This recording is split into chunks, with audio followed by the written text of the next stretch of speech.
कौमी असम्बली में ख्वाजा आसिफ की तकरीर के दौरान ऑपरेशन का शोर शराबा, ऑपरेशन नामंजूर के नारे लगाए। स्पीकर डाइस का गहराव भी किया। ख्वाजा आसिफ ने कहा कि ऐवान में ब्लैकमेलिंग नहीं चलेगी।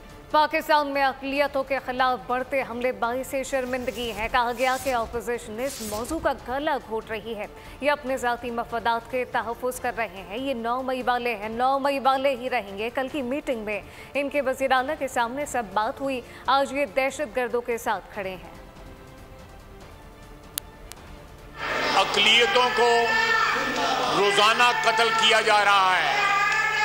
मज़हब के नाम के ऊपर इस मुल्क के अंदर अक़लियतें जो है वो गैर महफूज हो चुकी हुई हैं। मैं अक़लियतों के मसले पे बोलना चाहता हूँ और ये लोग मुझे बोलने की इजाज़त नहीं दे रहे। मैं एक नहायत सेंसिटिव मसले पे बोल रहा हूँ जिसकी वजह से पाकिस्तान सारी दुनिया में शर्मिंदा हो रहा है और ये मुझे बोल नहीं रहे। ये अपने सियासी मफादात का तहफ़्फ़ुज़ कर रहे हैं, हमें गालियां दे रहे हैं। अभी कल वाली गाली का मसला खत्म नहीं हुआ, नई गालियां निकाली गई हैं। इधर आप सुन रहे थे।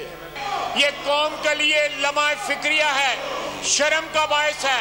और जब इस मौजू पे पाकिस्तान के सबसे बड़े ऐवान में अगर बात की जाती है तो ये जो है उस बात का जो है गला गूंथ रहे हैं, उस आवाज का गला गूंथ रहे हैं ताकि इस मौजू के ऊपर बात ना हो सके।